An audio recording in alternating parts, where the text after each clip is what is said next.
تقول ان اللعيبه الخبرات هم اللي يشيلوا الفرقه في المواقف الصعبه. انت بدايتك في البطوله، ضربه البدايه، عايز تعمل ضربه بدايه قويه. يمكن انا اتكلمت في القصه دي قبل كده، ان لاي فريق، الاهلي، الزمالك، المصري، ضربه البدايه في البطوله بتدي رساله للفرق اللي حواليك ان انت جاي، وخاصه لو انت الاهلي، انت الزمالك، اسم كبير في البطوله.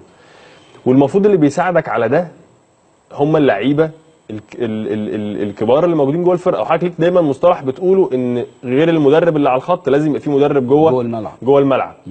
احمد الشناوي على مدار اللقاءات اللي فاتت قدم اداء هايل، تمام. ورجع لمستوى فرح كل جمهور مصر، ان احمد الشناوي يعود كموهبه كبيره جدا في عالم حراسه المرمى. النهارده علامه استفهام على اداء احمد الشناوي. يعني كره الهدف الخاصه بفريق لايت ديتشا يتحمل هو جزء منها طبعا. في ضربات الجزاء تحس انه لعيبه لايت ديتشا اللي هم المفروض خبراتهم ميح قدام الشناوي اهدى واتقل واركز، والشناوي مش مديك الاحساس والثقه انه لا، الشناوي هيصد في واحده هيصدها باذن الله. ده ناتج عن ايه يا كابتن فاروق؟ يعني خبرات الشناوي، واحد زي الشناوي بخبراته دي كلها، ايه اللي يخليه يصدر لك الاحساس ان هو مش هو اللي يسندك في ماتش زي ده؟ انت عندك خبره، لكن انت ما استعدتش بشكل جيد عشان تطلع الخبره اللي عندك.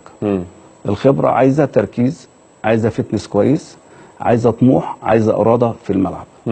كل الحاجات اللي انا بقولها ما كانتش موجوده النهارده في نادي الزمالك. يعني هتقول طموح في المباراه، نادي الزمالك ما كانش عنده من البدايه خالص. هو بيلعب كوره زيه زي الفرقه الثانيه، الفرقه الثانيه بقت ند مع نادي الزمالك، الفرقه الثانيه كانت طمعانه، كانت مسيطره على نص الملعب. نادي الزمالك كان عنده شرخ في نص الملعب، وانا بقول الشرخ ده لو كان طارق حامد كويس فمحمود عبد العزيز مش كويس. العمق الدفاعي، لو كان العمق الدفاعي كويس لكن ما بيبداش الهجمه.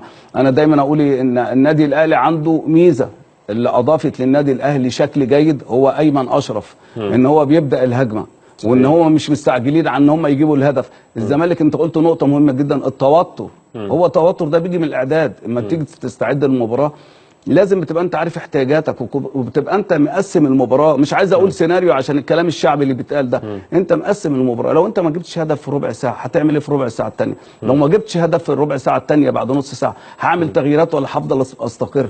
كل العوامل دي كانت النهارده موجوده. نادي الزمالك ما كانش فيه تغييرات ايجابيه، ما كانش فيه تغيير في الاداء او طريقه اللعب. النهارده انت بتلعب بطريقه جديده في مباراه زي دي، والمباراه انت بتلعب باسم مصر، ما بتلعبش في الدوري العام. يعني ممكن تجرب اي طريقه بس مش في مباراه دوليه. دي مباراه دوليه بتتحسب للعيب ان هو لعب لعب في الكاف. يعني في الكاف بيقول لك ده لعيب دولي.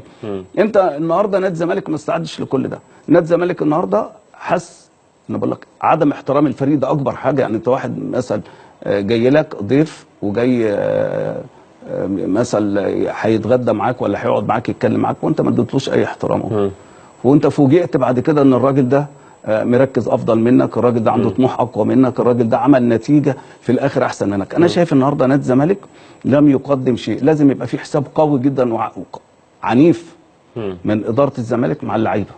لا انا بتكلم بصراحه. صحيح. اللعيبه النهارده مش اخفقت في حق نادي الزمالك، او لا، ده في حق مصر. احنا النهارده ما بنلعبش كوره في محليه، لا احنا بنلعب كوره قاريه. والنهارده اما اللي هم ما عندهمش خبره، فريق المصري العظيم الولاد كلهم صغيرين، عمل النهارده. يعني ما نقول النادي الاهلي بيكسب ده حاجه طبيعيه، النادي الاهلي يكسب، ولاعيبه النادي الاهلي لما ياخدوا بطوله حاجه طبيعيه، ان هم عندهم خبرات وعندهم امكانيات ولاعيبه دوليين.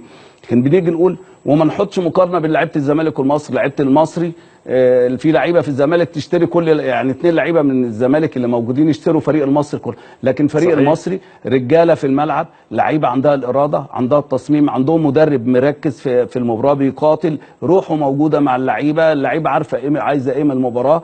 انت النهارده شفت نادي الزمالك انت مش عارف عايز ايه من المباراه.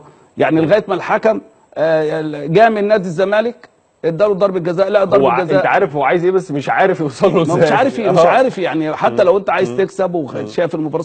لكن الاعداد دايما، يعني اي ورش عمل يقول لك ايه؟ اعداد ما قبل المباراه اهم من المباراه. عشان تخش جو المباراه لازم تبقى عامل لها اعداد ان انت ممكن تقابلك ظروف مش في صالحك زي النهارده في نادي الزمالك. الملعب وحش، يبقى الاختيار من اول سيء من الاداره. الاداره مش الفنيه، الاداره بتاعت اللي اختارت الملعب. طيب الملعب لازم تروح تتمرن عليه عشان تشوف المشاكل اللي فيه. النهارده شفنا المشاكل، كنا بنشتكي من الملعب بتاع اثيوبيا، لا النهارده كمان الملعب وحش. وده ساعد اثيوبيا، الفريق الاثيوبي، ان هو يبقى متواجد في نص الملعب، متعود على ان النجيله طريه يزحلقوا ويلم الكوره. احنا شفنا مواقف كتير، لو احنا كان عندنا المباراه كنا شفناها. حتى انا حتى لسه كنت كاتب على تويتر من شويه، حتى مع الناس بيقول لك ارضيه الملعب، حتى مع ارضيه الملعب، طب ما اهلي والمصري صعدوا في ارضيه ملعب اسوء من كده. ما انا يعني بشيد، يعني انت بتشيد بتشيد. احنا بنتكلم على الخبرات. الخبرات، نادي الزمالك عنده لعيبه عندها خبرات، لكن ما عندهاش خبرات تعرف توظفها. انت ممكن يبقى عندك 100 مليون جنيه، وواحد عنده مثلا 100,000 جنيه، اللي معاه ال 100,000 جنيه بعد 10 سنين يبقى اغنى منك عشان عرف يوظف الفلوس. صحيح.